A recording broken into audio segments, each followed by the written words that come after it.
How big of a loss is the Time Lord, Robert Williams, for him? Because now you're losing a rim protector, and you're probably asking Al Horford to do a lot more. Yeah, that is an obvious loss. Bruce Brown pointed that out as a place where they can attack, but it does undersell, I think, how Tice kind of fits in to that role. He can actually do some of those things, just not as spectacularly as what Robert Williams can do. And I think what Tice does is allow the rest of the Celtics to still do what they've done all season. And it's not that you can replace Robert Williams, you can't, but I've always called Daniel Tice the spare tire. When you get a flat and you have to put a donut on your car, it'll get you where you need to go. You just can't drive as fast. You can't do all the stuff that you used to do in that car, but that donut will get you where you need to go, and that's what Daniel Tice does. He gets the Celtics where they need to go until Robert Williams gets back and plays a lot of the similar ways, and it does allow Al Horford to play the same spot, the same style, and it doesn't force like wholesale rotational changes. It allows Ime Udoka to keep his bench intact. I like it. Daniel Tice in the trunk until you absolutely need him, and you just stick him on the car and try to get as far as you can. There you go. I like that. All right. With this Boston team overall, John, I mean, look, there was a point in the season at which a switch flipped from good to great with the way Boston was playing. What do you think happened with this team that took them from this is one of those fringy contender teams in the East to this is a favorite in the East? Yeah, there were a few things kind of all happened in rapid succession. Number one, there's health, where they started out the season right away. Al Horford and Jaylen Brown were in health and safety at the beginning of the season. So you wipe out training camp, you wipe out the first week of the season, you don't have your whole roster. So they all got healthy right around the same time. They also started to minimize Dennis Schroeder and kind of move him out of the picture, and they eventually traded him. They traded Josh Richardson.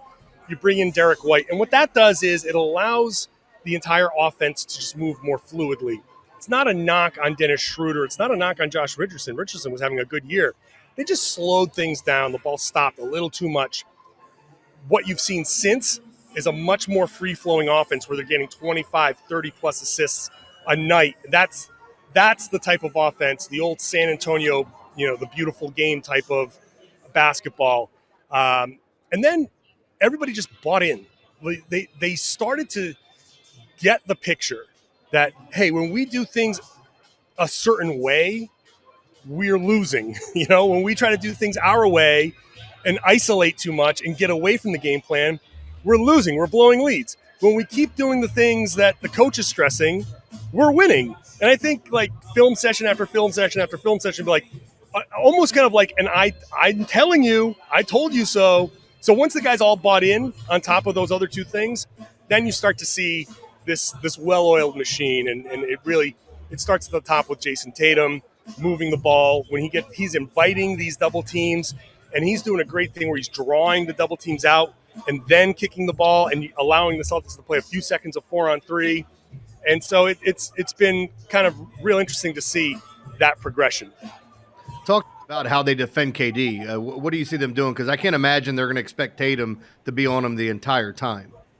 No, the Celtics are going to a lot. The whole thing with defending Kevin Durant, like I said before, it's about minimizing the damage and making things as hard on him as possible. You have to just understand that you are not stopping Kevin Durant. You are just trying to make him hit contested two-pointers. You don't want him getting hot from three and standing behind the line. You don't want him dunking on you and getting and ones either. You want to force him into a spot on the floor where he's got a hand in his face. You're not fouling him. You're just kind of you're kind of guiding him to a spot on the floor where if he shoots 17 for 25, like, okay, that's tough, but he's taking a majority of the shots. So what that would mean is you're not kicking it out to Seth Curry and he's burying you from three. You're not kicking it out to Bruce Brown, who's just having a lights out shooting from behind the arc.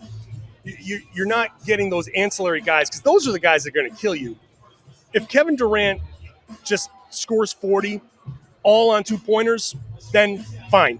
Celtics are fine with that. It's about making it as difficult as possible, wearing him down. And what you hope is later on in the fourth quarter, last 8 minutes of the game, the legs get a little more weary.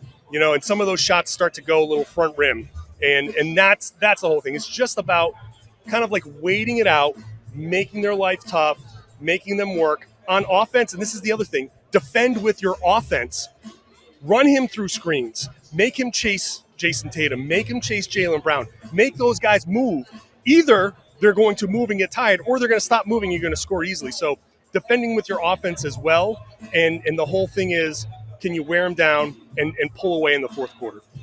John Karalis from the Locked Celtics podcast, Boston Sports Journal, rejoining us here on the Sunday's Bet Show on BetQL. All right, John, Celts are 4-point favorites, total 226, and I feel like that total of 226 on this game is kind of a hedge from the bookmakers of, are we going to play this game at a Brooklyn go light it up pace, or is Boston going to be able to be efficient, slow it down, have good solid offensive possessions? We know that their offensive rating, it was at the second half of the year, 122 per 100 possessions for Boston. Whose pace do you think this series is played at more often? Well, I think going up and down fits Boston's style very well. Like they're going to want to get out and push very much. Again, that plays into the whole make those guys work and wear them out. Sure, Brooklyn is a fast break team because they want to get out in transition and score easy buckets and pile up the points. But at the same time, that's when you go and run, you like to jog back and get set. The Celtics want to push. They want to get their stops. They want to get their turnovers. They want to get those misses. And they want to attack cross matches, because when you have a Kyrie Irving up against a Jaylen Brown, let's say, Kyrie turns around, there's Jaylen Brown.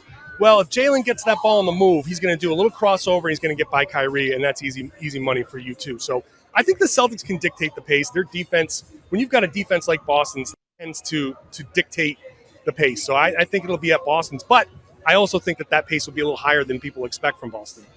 We were talking a lot about how much we see teams shorten up the rotation. How deep do you think the Celtics go real quick?